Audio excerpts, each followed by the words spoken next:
આપણે ગિરિરાજ ધાર્યાષ્ટકની અંદર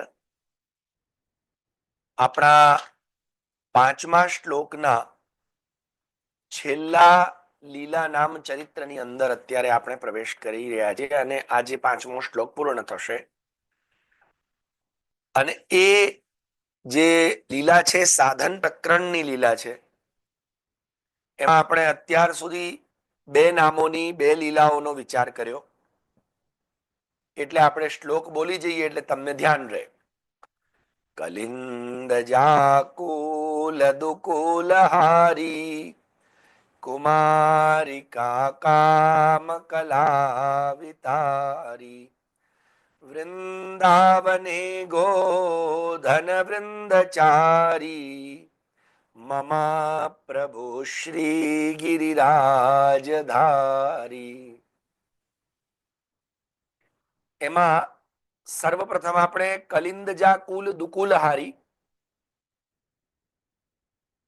એમાં યજ્ઞ પત્નીઓ ઉપર કૃપા કરી અને ચિરરણ લીલા આ બંનેના વિષયો વિચારી ગયા. ત્યારબાદ કુમારિકા કામ કલાવિતારી એમાં પણ ચિરરણ લીલાની સાથે સાથે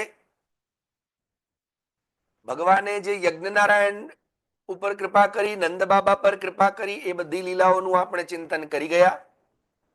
હવે ત્રીજું નામ લીલાનું છે વૃંદાવને ગોધન વૃંદચારી. ભગવાન વૃંદાવનની અંદર ગોધનના વૃંદને ચરાવનારા છે. હવે આપણને એમ થાય કે ભગવાન ગાયોના વૃંદ એટલે ટોળું ધણ, તો ભગવાન ગાયોના ધણને ટોળાને ચરાવે એમાં વળી કઈ સાધન લીલા? ચરાવે તો ભગવાનની મરજીની વાત છે, ભગવાનની ઈચ્છાની વાત છે. પણ નહીં, બહુ સુંદર કે ભગવાન આમાં કયા પ્રકારનું સાધન બની અને પોતે જેમને પોતાના માન્યા છે એવા જીવોને એવા ભગવદીઓને સાધનની સિદ્ધિ કરાવે છે. યાદ રાખજો. અને એટલે વૃંદાવને ગોધન, જો કે આના 2 પ્રકારના અર્થો કર્યા છે કે ગોધન જેનું ધન છે, અલગ અલગ સમાસ દ્વારા તમે કર્મધારય સમાસ ને બહુવ્રીહી સમાસ એમ અલગ અલગ સમાસ દ્વારા તમે અલગ અર્થોને પ્રગટ કરી શકો છો. એટલે અહીંયા આપણે એક અર્થ એવો કરવામાં આવ્યો છે અહીંયા, પણ મને બીજો અર્થ,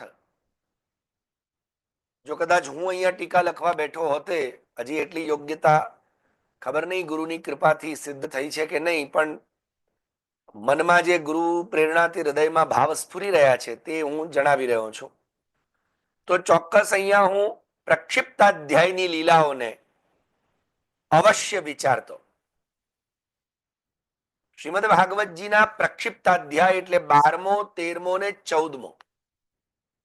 આજે આપણા ત્યાં 3 પ્રક્ષિપ્તાધ્યાય કહેવાયા છે શ્રી જગતગુરુ ભગવાન શ્રી મહાપ્રભુ વલ્લભાચાર્ય ચરણ દ્વારા.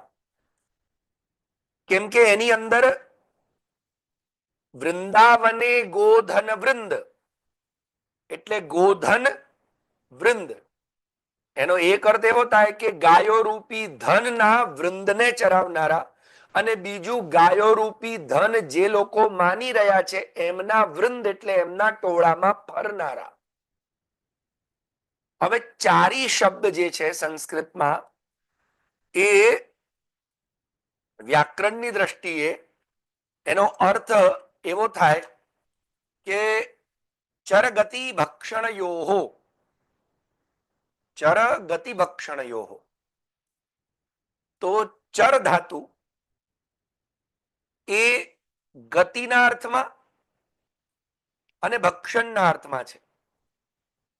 તો અહીંયા બતાવે છે કે ગતિ અર્થ એટલે જ્ઞાનરૂપી ગતિ, પોતાના સ્વરૂપમાં પોતાની લીલાઓમાં અને ફળ સિદ્ધિ તરફની ગતિ કરાવનારા. સમજો વાતને. એટલે અહીંયા આને જો આપણે બીજી રીતે સામાન્ય અર્થમાં લઈએ તો પ્રભુ કેવા છે? આ અમારા ગોવર્ધન ધરણ, ગિરિરાજ ધરણ જે આપણને જુઓ પાછળ દર્શન થઈ રહ્યા છે ને મારા, એ દર્શનમાં પણ એકલા નથી ઉભા. જો હું થોડો ઝૂકી ગયો છું, પાછળ મારી પીછવાઈ જે દેખાઈ રહી છે આપને, એમાં એ એકલા નથી પાછા. જો એમની જોડે ગાયો એ છે, આ બધી ગાયો ને ગોવાળિયાઓ બધા જ છે, ગોપીજનો છે.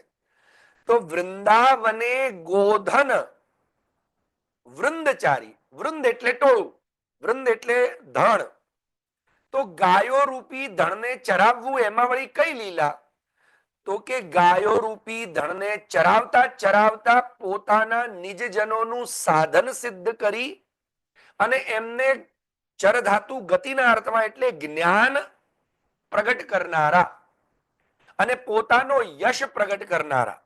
ધ્યાનથી સમજજો પ્રિયજનો, જ્ઞાન પ્રગટ કરનારા અને યશ પ્રગટ કરનારા, આ એવા ભગવાન છે. તો હવે આ ભગવાન શું કરી રહ્યા છે ને કઈ રીતે કરી રહ્યા છે? તો તમે જુઓ, બહુ સુંદર રીતે 13મા અધ્યાયની અંદર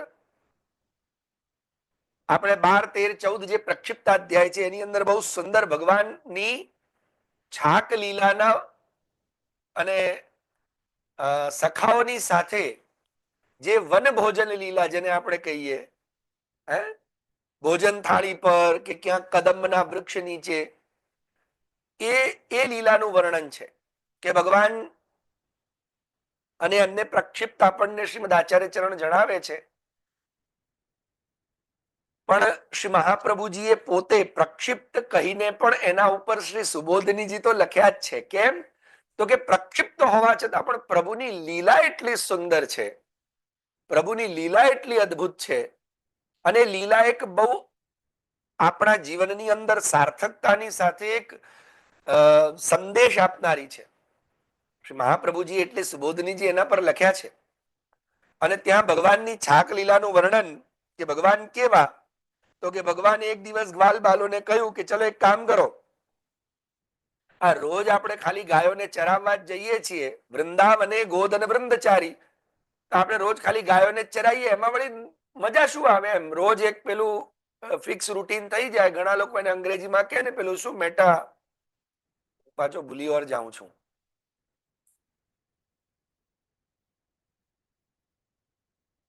એક એવી લાઈફ એમ કે એને કન્ટિન્યુઅસ જ ચાલ્યા કરે એમ. તો કે એવું ન થાય, એમાં કંઈક ચેન્જીસ લાવવા, આનંદ લાવવા, ઉત્સુકતા લાવવા. શું કરીએ? તો કે કાલે તમારી બધી માતાઓને કહેજો કે આપણે છે ને સંતા કોકડી રમશું, સરસ મજાની ગેમો રમશું, પકડા પકડી રમશું, અને એ રમ્યા પછી આપણને ભૂખ લાગશે ને તો આજે આપણે વન ભોજન કરશું. ભલે થોડા મોડા ઘરે જઈએ પણ વન ભોજન કરશું. એટલે બધા ઘરેથી કઈ બનાવીને લાવજો. હો, અમે બધા ગોવાળિયા બનાવીને લાવ્યા. અને કથા તમને બધાને જ ખબર છે કે પેલો મધુમંગલ હતો, એના બિચારાની માતાની પાસે એટલી સંપત્તિ નહીં. હવે પોતાના બાળકને શું આપે ને, એને કઈ બનાવ્યું નહીં હોય, એની કોઈ એવી વ્યવસ્થા નહીં હોય, એટલે એને દહીં હતું ને, દહીંને 2 ભાગમાં વેચી દીધું. એક દહીં ભરી દીધું અને એક દહીંની છાછ કરી, એટલે કે બધા એક એક આઈટમ લઈને આવશે, તું 2 આઈટમ લઈ જા.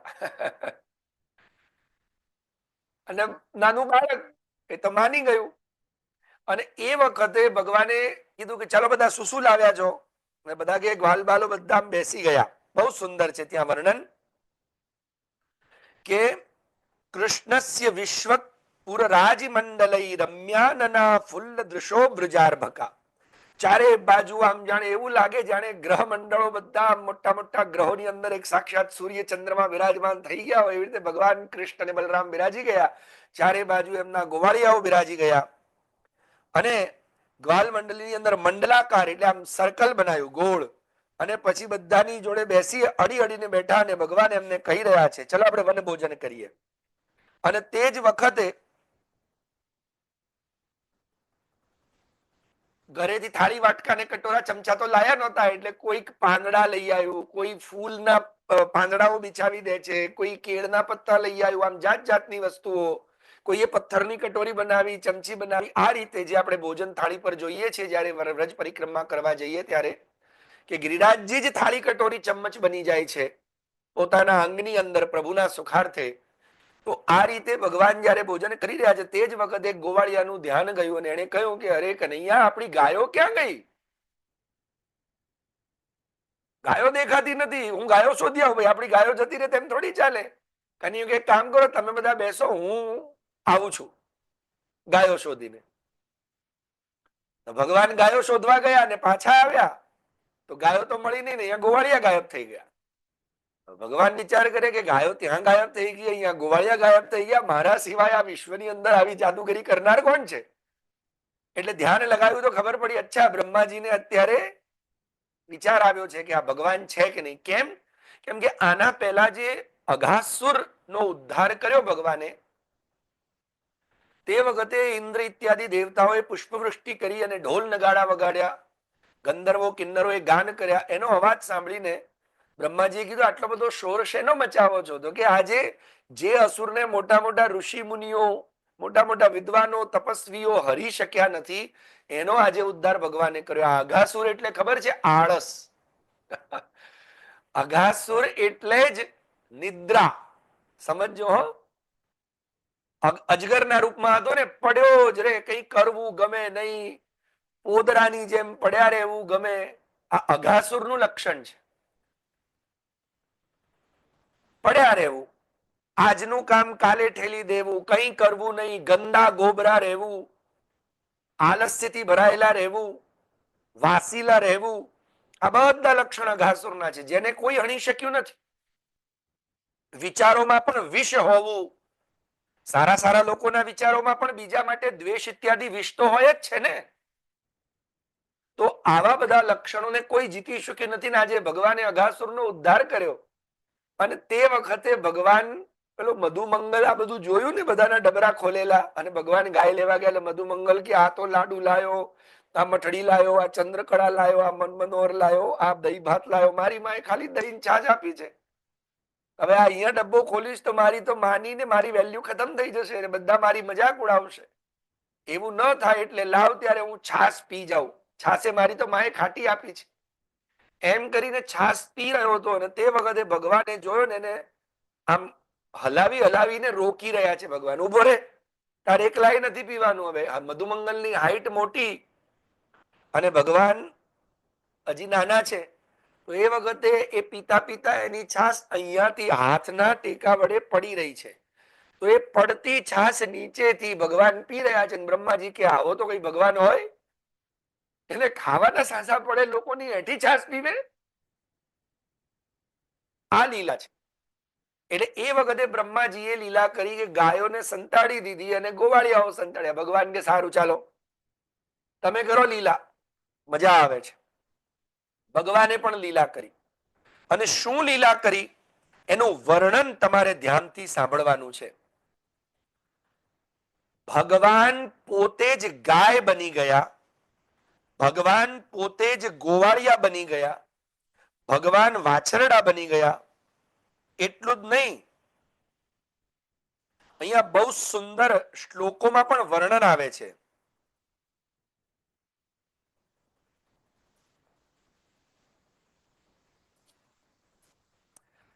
ધ્યાનથી સાંભળજો.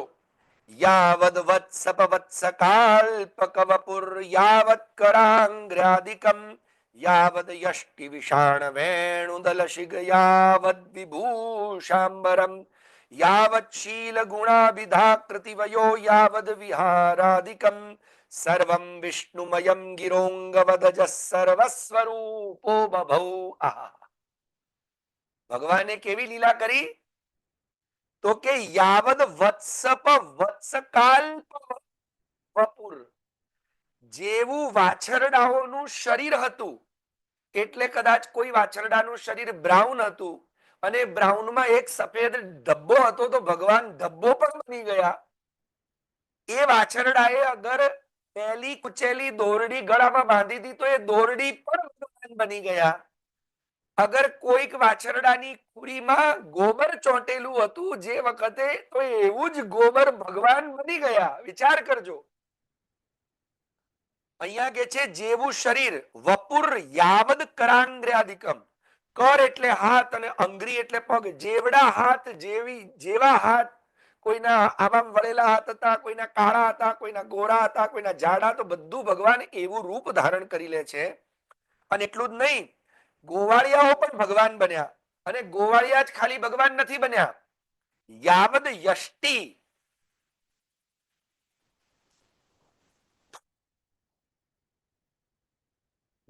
4 વર્ષનો કે 5 વર્ષનો નાનો ગોવાળિયો પણ ભગવાન જોડે રમવા આવ્યો હોય, અને 5 વર્ષનો ગોવાળિયાની હાઈટ અગર 3-2.5 ફૂટ હોય, અને 2.5 ફૂટનો ગોવાળિયો 2 ફૂટની લાકડી લાવ્યો હોય ને, તો ભગવાને 2 ફૂટની લાકડી પણ બની ગયા. અને 2 ફૂટની લાકડી ઉપર એક ઘૂઘરી બાંધી હતી, તો એ ઘૂઘરી પણ ભગવાન બની ગયા.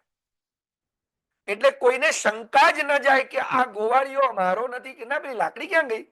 ભગવાન ખાલી ગોવાળિયા નથી બન્યા, એવું વર્ણન ભાગવતકાર કરી રહ્યા છે કે યાવદ યષ્ટિ વિષાણ. ધ્યાનથી સમજજો, વિષાણ એટલે પેલા શૃંગીના વાદ્ય, જે શિંગડામાંથી વગાડવાના વાદ્ય બને. તો એ જે શિંગડાના વાદ્યમાં જેવડું શિંગડાનું વાદ્ય હતું ને, એવડું શિંગડાનું વાદ્ય ને શિંગડા પણ ભગવાન પોતે બન્યા છે.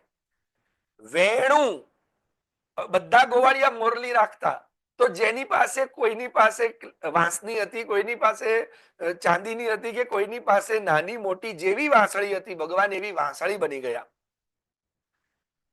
અને પછી કહી રહ્યા છે શીગ યાવદ વિભૂષાંબરમ, જેવા જેવા આભૂષણ જેણે જેણે પહેર્યા હતા.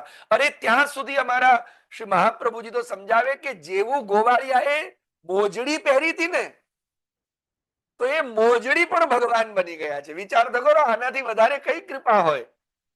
ભગવાને દરેક રૂપ ધારણ કર્યા છે. અને તે રીતે સર્વમ વિષ્ણુમયમ. હવે વિશ્વનું એક જગ્યા એવી નથી કે ભગવાન વગરની હોય.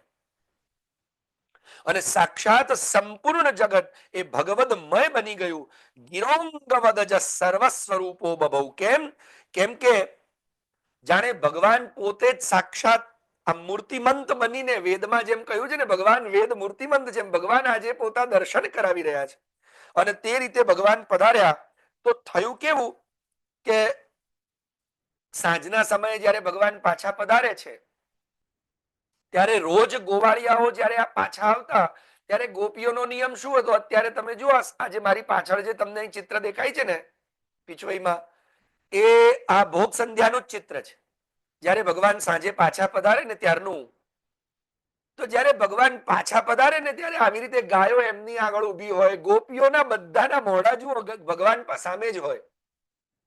કોઈ ગાયને ના જોતું હોય. ગોવાળિયાઓ પણ જો, અહીંયા ગાડી ગોવાળિયો ઉભો છે, અને અહીંયા પણ ગોવાળિયો ઉભો છે. એ બંને ગોવાળિયાઓની દ્રષ્ટિ પણ ભગવાન તરફ છે. એટલે આ ભાગવતમાં વર્ણન છે કે ભગવાન જયારે પાછા ગાયોને લઈને સાંજે આવનીમાં પધારે ને, ત્યારે ગોપીજનોનું ધ્યાન પણ ભગવાન તરફ હોય, ગોવાળિયાઓનું ધ્યાન ભગવાન તરફ હોય, ગાયોનું મુખ પણ ભગવાન તરફ હોય. બસ ખાલી યશોદા મૈયા આરતી લઈને આવે, અને આરતી કરે, પછી બધા બલૈયા લે, અને બલૈયા લઈને ભગવાન જયારે નંદાલયની નિકુંજમાં પધારે ત્યાં સુધી એને જોતા રહે.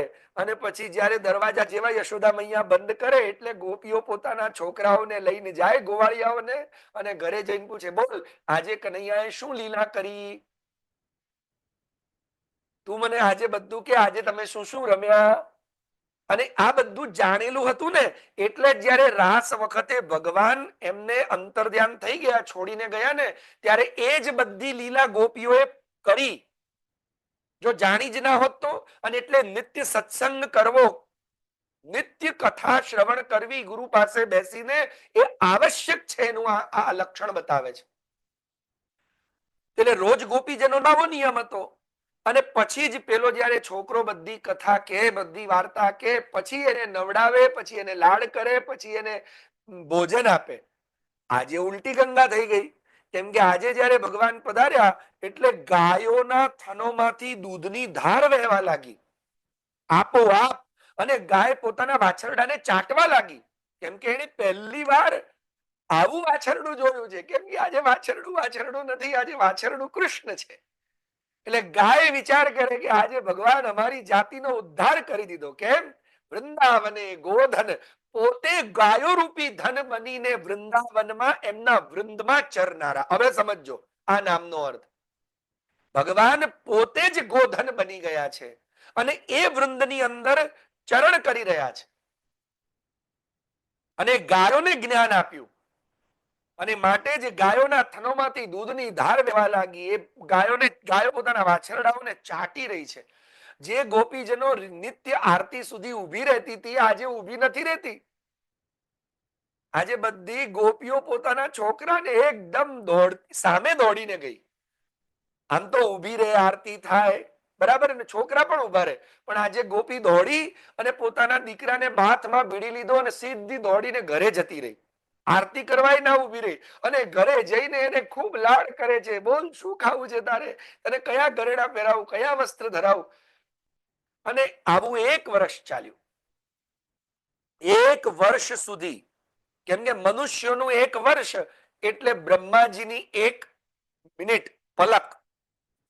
સમજો, બ્રહ્માજીને બહુ જાજો ટાઈમ નહીં લાગે આમ પલક પલકાવતા કે આમ 1 મિનિટ થતા. આપણું 1 વર્ષ થાય ત્યારે એમની એક ખાલી પલક થાય. 1 મિનિટ થાય, 1 મિનિટમાં પેલો ઊંચો નીચો થઈ જશે. ભગવાન કે હું ઊંચો નીચો થાઉં કે તમે ઊંચા નીચા થશો? અને આ લીલામાં જેમ ગાયોને જ્ઞાન આપ્યું, તે જ રીતે આગળના અધ્યાયોમાં આવે છે કે બલરામજીને પણ ચિંતા થઈ. બ્રહ્માજીને થયું કે અત્યારે પેલો રડતો હશે, એટલે જોવું તો ખરા કે હવે પેલો બાળક રડતો હશે, જેને આ ઇન્દ્ર ઇત્યાદિ દેવતાઓ ભગવાન કહી રહ્યા છે, ને બાળક રડતો હશે. આ ભગવાનની માયાનું રૂપ છે. ભગવાને મોહિત કર્યા બ્રહ્માજીને પોતાનું આવું સ્વરૂપ અને આ લીલા પ્રગટ કરવા માટે.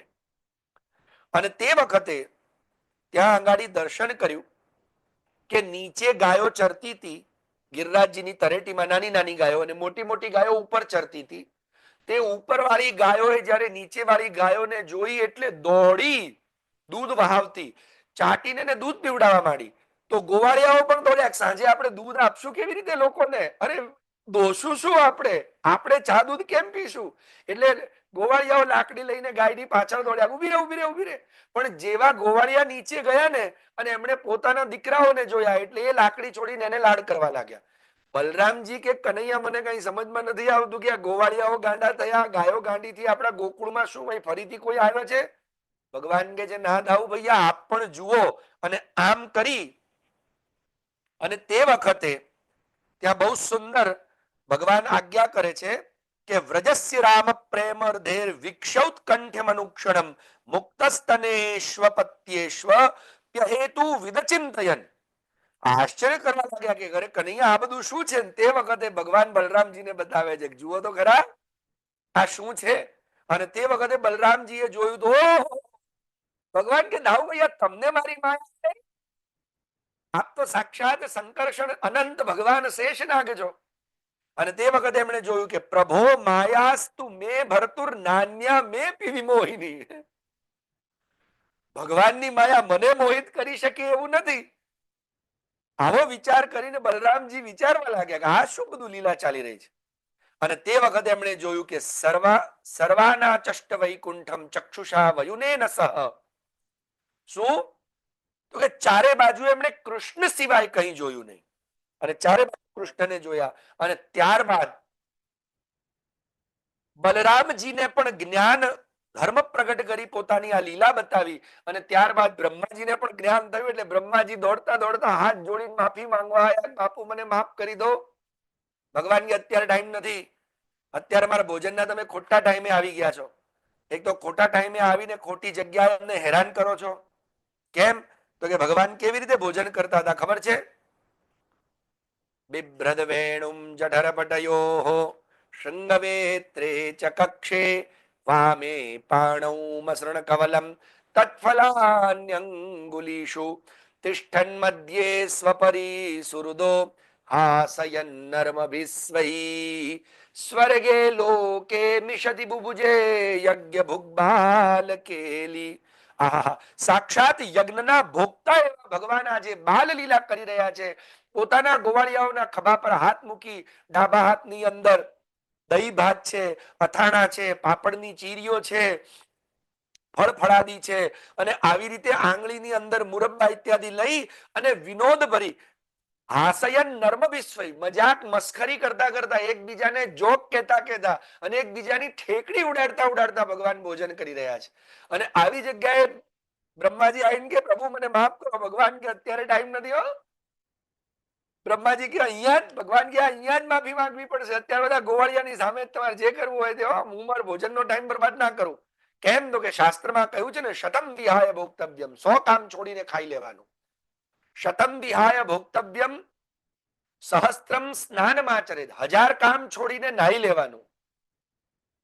શતમ વિહાય ભોક્તવ્યમ સહસ્ત્રમ સ્નાનમાચરેત, લક્ષ્યમ વિહાય દાતવ્યમ, 1,00,000 કામ છોડીને દાન આપવાનું. અને કોટિમ ત્યક્ત્વા હરિમ ભજેત, કરોડ કામ ગમે તેટલા ઇમ્પોર્ટન્ટ હોય છોડીને ભગવાનનું ભજન પહેલા કરવાનું. એટલે આપણને ક્રમ બતાવ્યો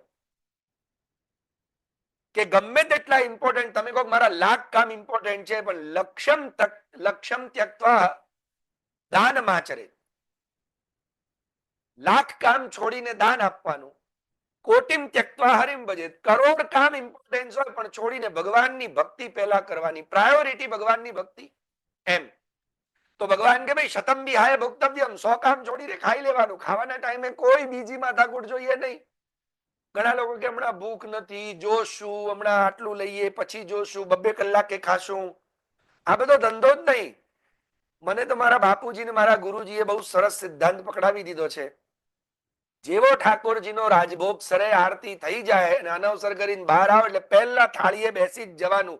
દુનિયા આમ થાય કે આમ થાય, કોઈ આવ્યું હોય તે અડધો કલાક બેસશે, પહેલા ભોજન. શતમ વિહાય ભોક્તવ્યમ. એટલે ભગવાન કે હું અત્યારે ભોજન કરી લઉં. અને તે વખતે બ્રહ્માજી સાષ્ટાંગ દંડવત પ્રણામ કરીને વિનંતી કરે છે. અને કરતા કે છે શું, આપણે કેમ ભગવાનને ગુંજામાલા ધરાવીએ છીએ? એ ગુંજામાલાનું સ્વરૂપ બતાવે છે. નૌમિડ્યતે બ્રવપુષે તડિદંબરાય, ગુંજાવતમ સપરિપિચ્છલ સન્મુખાય, વન્યસ્રજે કવલવેત્ર વિષાણવેણો, લક્ષ્મશ્રીયે મૃદુપતે પશુપાંકજાય. આહા, હે ભગવાન, આપની લીલા તો અપરંપાર છે. હું આપને ઓળખી ના શક્યો.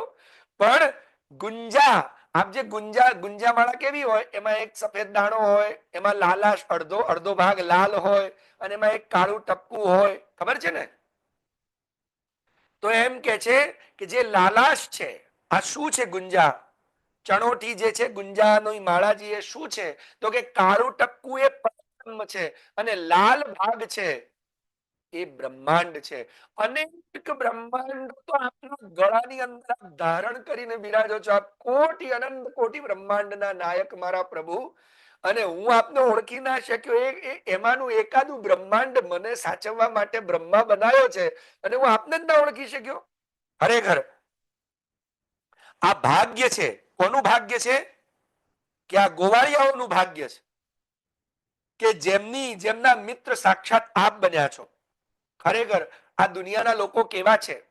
બ્રહ્માજી સ્તુતિ કરતી વખત કે છે, ઉચ્છેપણમ ગર્ભગતસ્ય પાદયોઃ કિમ કલ્પતે માતુરધોક્ષ જાગસે, કિમસ્તિ નાસ્તિ વ્યપદેશ ભૂષિતમ તવાસ્તિ કુક્ષે કિયદપ્યનંતઃ. ભગવાન, ખરેખર જેમ એક નાનું બાળક, ઉચ્છેપણમ ગર્ભગતસ્ય પાદયો, જેમ એક નાનું બાળક પોતાની માતાના ગર્ભમાં હોય તે વખતે એને લાત મારે અને માને પાછું ગમે. જો છોકરું લાત ના મારે ને તો ડોક્ટરની પાસે જાય, ઓહો આ કદાચ કઈ અંદર ગડબડ તો નથી. એટલે કેમ કે છે કે જેમ એક નાનું બાળક માતાના પેટમાં રહીને પોતાની માને જેમ પગ મારે અને અજ્ઞાન વશે માતા, એ અજ્ઞાન વશે જ બાળક હાથ પગ મારતું હોય ને, કેમ કે બહાર નીકળવું, એને ખબર નથી કે આ મારી માં છે, જેને મને સાચવ્યો છે, જેના અંદરમાં મારું પોષણ થઈ રહ્યું, હું એને જ લાત મારું છું. પણ અજ્ઞાન વશ મારે જ. પણ માં કોઈ દિવસ એ લાત મારવાને એ બાળકનું દોષ કે બાળક મારો દુશ્મન છે કે બાળકનો અપરાધ ગણે ન ગણે. એ તો એને ગમે, ખુશ થાય. એવી જ રીતે હે ભગવાન, ખરેખર આ દુનિયાની અંદર આ દુનિયાની અંદર કોઈ પણ શબ્દ, કેવું સરસ વાક્ય છે, કિમસ્તિ નાસ્તિ વ્યપદેશ ભૂષિતમ. કિમ અસ્તિ અને નાસ્તિ, છે અને નહીં, અસ્તિ અને નાસ્તિ, આવા શબ્દોથી જે કહેવામાં આવનારી વસ્તુ એવું કઈ છે જ નહીં. જે કંઈ પણ છે એ બધું આપના ભીતરમાં છે. એટલે કદાચ પ્રભુ આ મારાથી જે આ અપરાધ થઈ ગયો, એને એક નાના બાળક જેમ માને લાત મારે ને અને માં એને મસ્તી સમજે એમ પ્રભુ મસ્તી સમજજો. આપ તો બહુ કૃપાળુ છો, કેમ કે મને આજે આપના સ્વરૂપનું જ્ઞાન અને ભાન થયું. એટલું જ નહીં, સંસારના મિથ્યાત્વનું ભાન થયું. અત્યારે હું આપને ભાગવતજીના શ્લોકો નથી ભણાવી શકતો આખા, એ તો આપ અમારી ભાગવતજીની કથા જયારે થતી હોય ને ત્યારે આવજો. અને એટલે બ્રહ્માજી કે છે ભગવાન મને તો થોડું અધરામૃત આપો, ગોવાળિયા ભગવાન કે ના, કાંઈ મળે નહીં,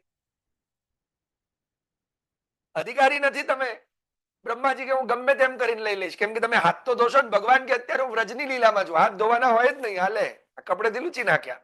અને એટલે જ આપણા ત્યાં શ્રી મહાપ્રભુજી ઠાકોરજીનો સ્વભાવ જાણે છે.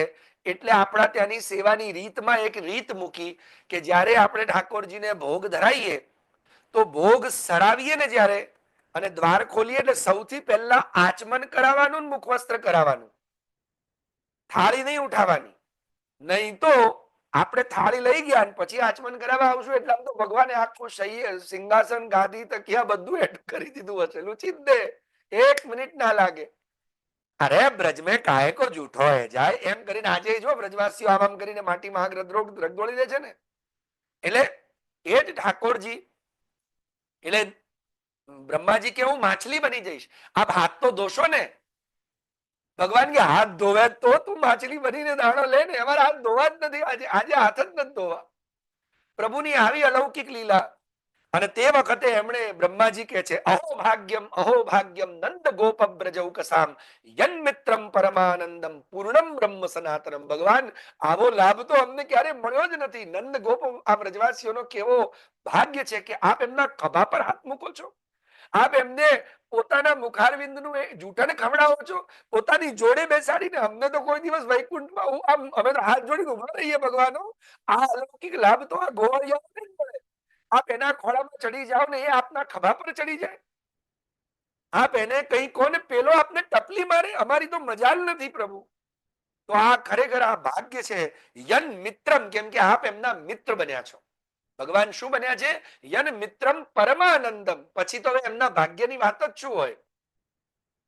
અને એટલે એમ કે છે, દીનતા પ્રગટ કરીને બ્રહ્માજી એમ કે છે તદ્ભૂરી ભાગ્યમિહ જન્મ કિમપ્યટવ્યામ યદ ગોકુલેપી કતમાંગ્રિરજોભિષેકમ યજ્જીવિતુમ તુ નિખિલમ ભગવાન મુકુંદ સ્ત્વદ્યાપી યત્પદરજ શ્રુતિ મૃગ્યમેવ.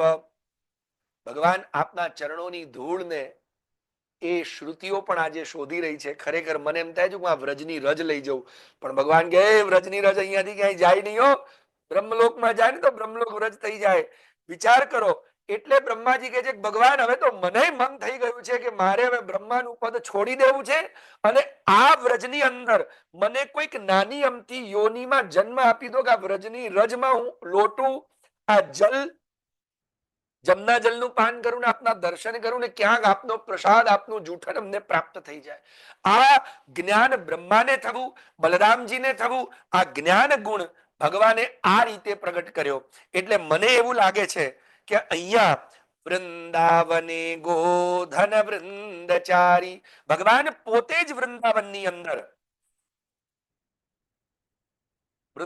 અંદર ગોધના વૃંદમાં ગોવાળિયા બનીને અને સ્વયં ગાય ઇત્યાદિ બનીને પણ એમની ગતિ કરાવનારા પોતાની અંદર. અને યાદ રાખજો, આને જ ભગવાને સાધન કર્યું કહેવાય. અહંકાર મટાડી, જ્ઞાન મટાડીને ભક્તિની પ્રાપ્તિ કરાવી. આ સાધન લીલા છે, આ જ સાધન પ્રકરણનું સાધન છે. અને આ રીતે ભગવાન પોતે જ. અને એટલે જ તો આપણા ત્યાં કીર્તનોમાં આવે છે ને કે ભગવાનને ક્યાં રહેવું ગમે છે? તો કે ગ્વાલિયા કો ભેખ દર ગાયન में આવે, આગે ગાય પાછે ગાય, ઇત ગાય ઉત ગાય, ગોવિંદ કો ગાયન में બસ વહી ભાવે. આ આવા ભગવાન છે. એટલે મને લાગે છે આજે 5મો શ્લોક પૂર્ણ કર્યો.